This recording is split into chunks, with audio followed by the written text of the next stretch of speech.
This is real, guys. This is happening. Metal Gear Solid. Solid. I think that's how you pronounce it right. I'm sorry, I've had a bit of drink recently, so if I don't pronounce stuff correctly, that's why. Anyway, I'm just gonna jump straight into the game. This is another surprise I've been meaning to show you guys. And right now I am doing it. Snake versus monkey. What the hell is that? I'm just gonna do new game. I'm playing with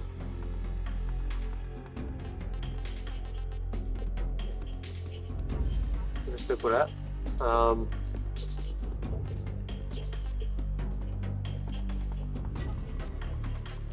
Which one do you reckon I should pick, guys? The top one or the bottom one? I'm just gonna go with Legacy Star. We go with normal.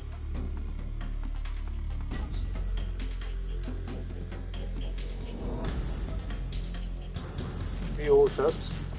Pop-up tips only. Important tips only. View all tips, I'll just stick with. Earned a trophy already for that, dang. After the end of World War II, the world was split into two, East and West. This marked the beginning of the era called the Cold War. Cold War, eh?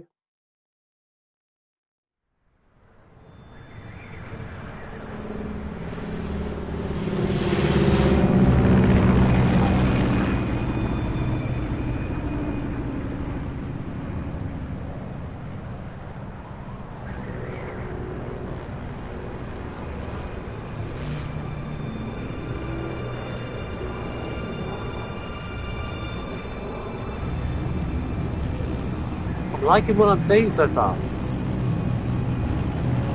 It already seems quite badass. I don't know too much about this game. I've heard a bit about it. I heard it's badass. Some of the moves are fun. 20 minutes to drop off. Commencing internal depressurization. Equipment check. Arm main parachute. All right. You ready to go? Drop zone still showing a high pressure mass. Cav okay. Good. We've got high visibility.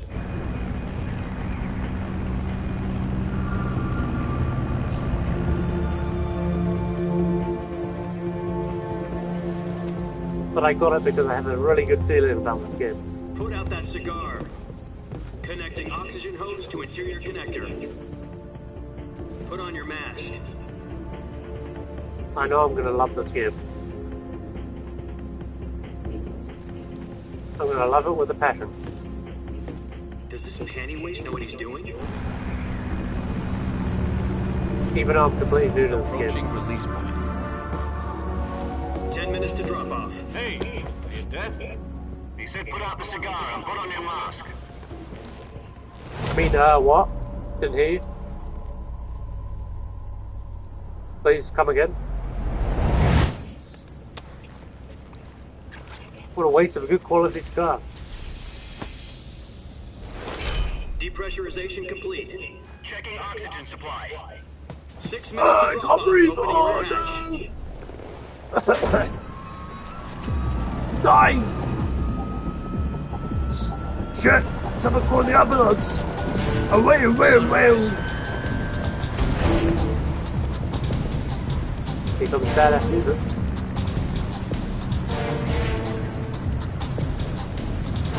External temperature minus 46 degrees Celsius. 2 minutes to drop off. Stand up.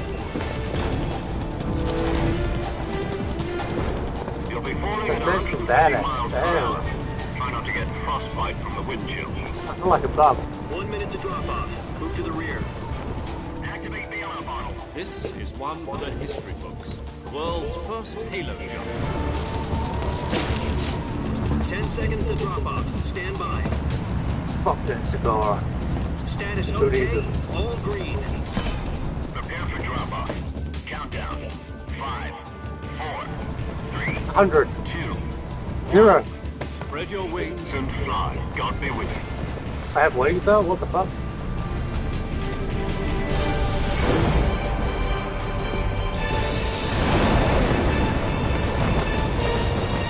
Pretty front punch around here as well, eh?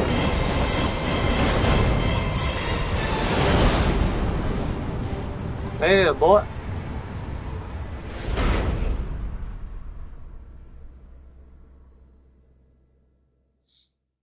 Jack, I've got some important news. The head of the CIA has finally given us the green light for the virtuous mission. Virtual mission? No, the virtuous mission. The future of our Fox unit depends on it. If it succeeds, we'll be officially organized into a unit. Virtuous mission? Sounds like some kind of initiation ritual. You know, don't get cocky. This isn't a training. Right. So what exactly is this wonderful mission? Well, about 2 years ago, a certain Soviet scientist requested asylum in the West through one of our moles. His name is Nikolai Stepanovich Sokolov. He's head of the OKB 754 Design Bureau, one of the Soviet's top-secret weapon research facilities, and the East's foremost expert on weapons development. Sokolov? Isn't he that famous rocket scientist? The very same. On April the 12th, 1961, the Soviets achieved the first manned spaceflight in history. The Earth was blue, but there was no God. Well spoken. The rocket that carried Yuri Gagarin to orbit was the A-1, known as the Vostok rocket. Sokolov is said to be the man most responsible for the multi-engine cluster used in that rocket. After Gagarin's flight, Sokolov left rocket development to become the head of the newly established Design Bureau.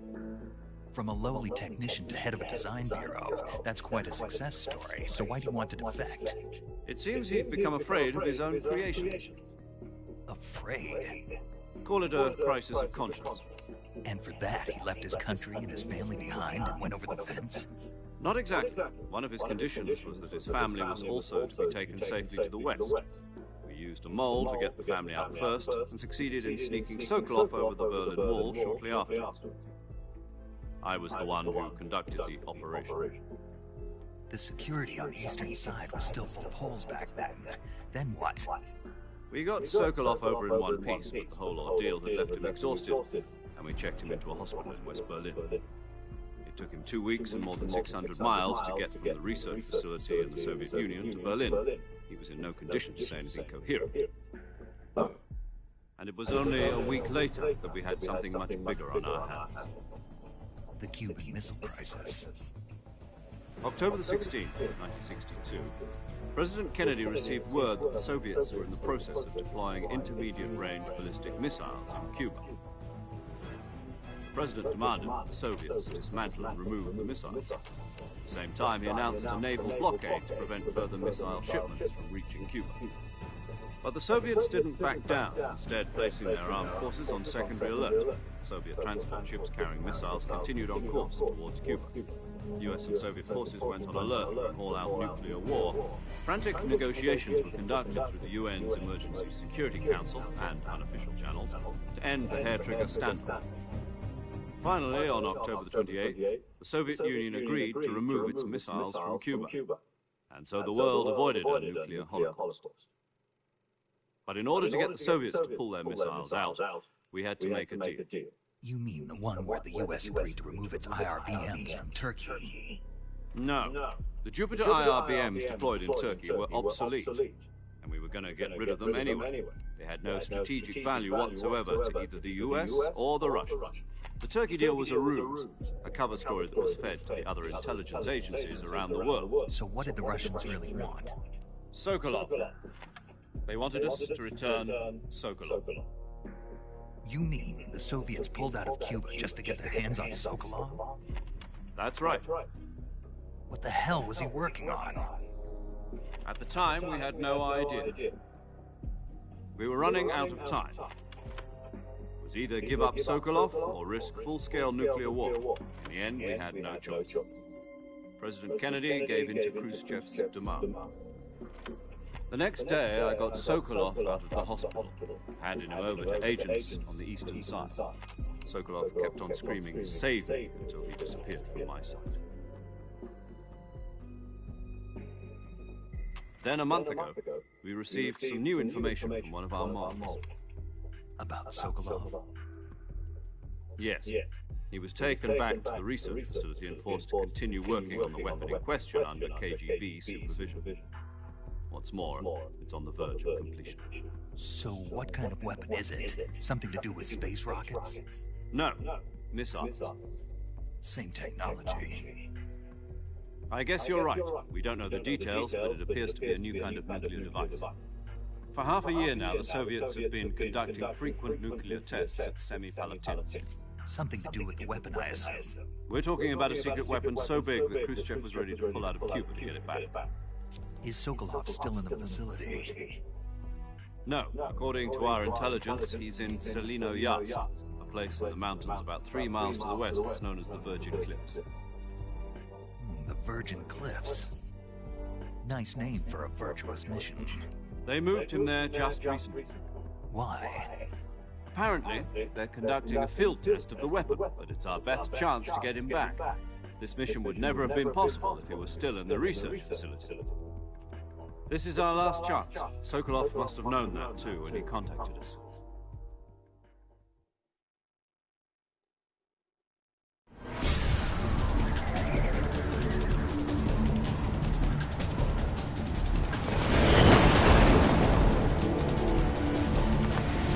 Nothing like a bit of free falling.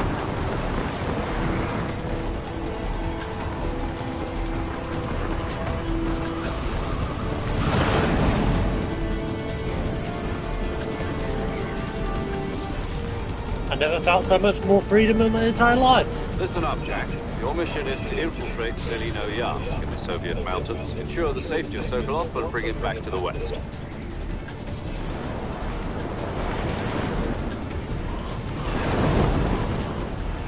If we don't get Sokolov back before that weapon is complete, we'll be facing a major crisis.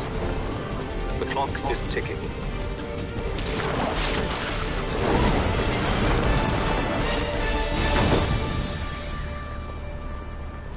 Once we've confirmed the rescue of Sokolov, stand by at the recovery point. A recovery balloon will be dropped at that point. Helium will be pumped into the balloon to inflate it. The process takes about 20 minutes. 20 minutes or? Once it's complete, gunship's arm will latch onto the balloon and pull it up. The Fulton surface-to-air recovery system. I'm familiar with the theory. Take it easy. It's been combat-proof. Do you think Sokolov is up to it? The shock will be less than during a parachute jump, and the arm can handle up to 500 pounds. So you're planning on going over the border in a single combat Talon? She's equipped with 2 6-barrel 20mm Vulcan cannons, as well as 2 40mm machine guns. Sounds like she could hold her own against a battalion of tanks. Even with the fuel in the reserve tank, we're facing a 4-hour time limit. If all goes well, it shouldn't take more than a few hours. Home in time for dinner. But if anything goes wrong, you'll be eating dinner, breakfast, and all the rest of your meals in the jungle.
Do you copy?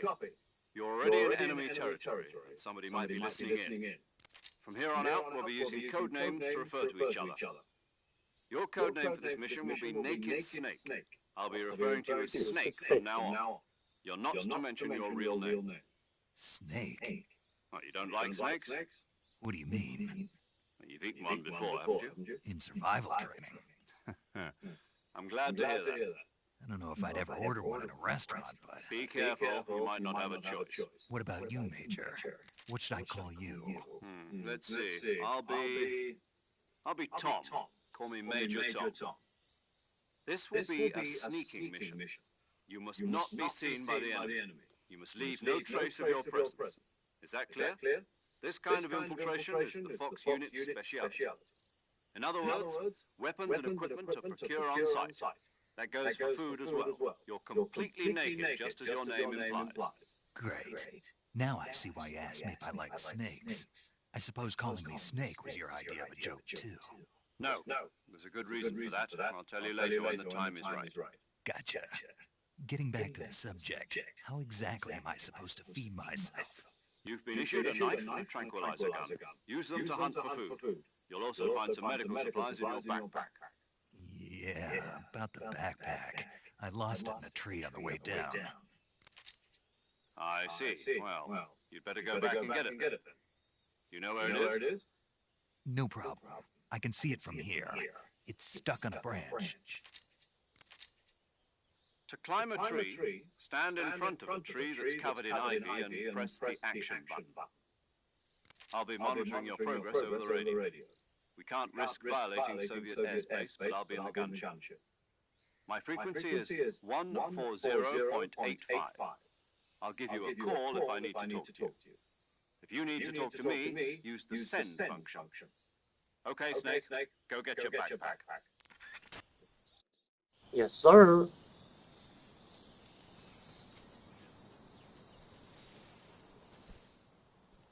So that's Snake. Let's zoom in. Let's roll. Let's punch. Okay.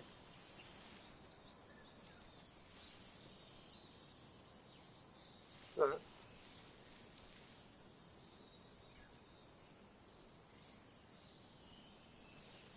Can I go under this branch?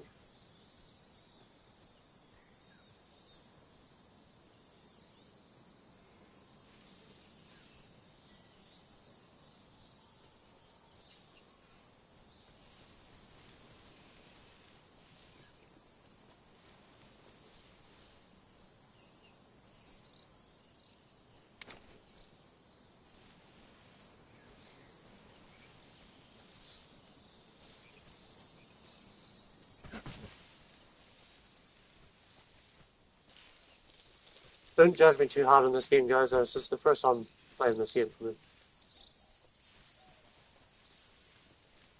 If I do stupid stuff, you know why.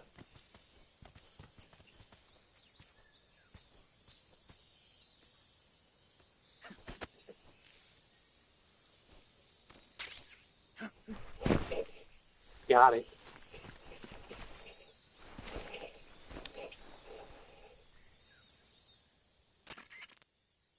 I see you've retrieved your backpack, Snake.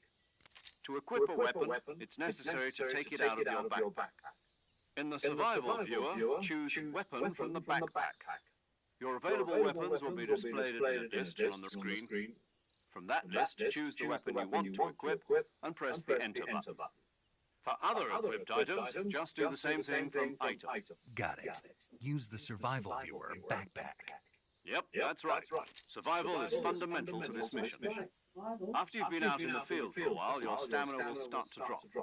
If your stamina gets sorry guys, I gotta end off this broadcast, but I'll be back for another part 2. So, that being said, Horrorkinggaming signing off for now. Keep an eye on your stamina. Ciao, man.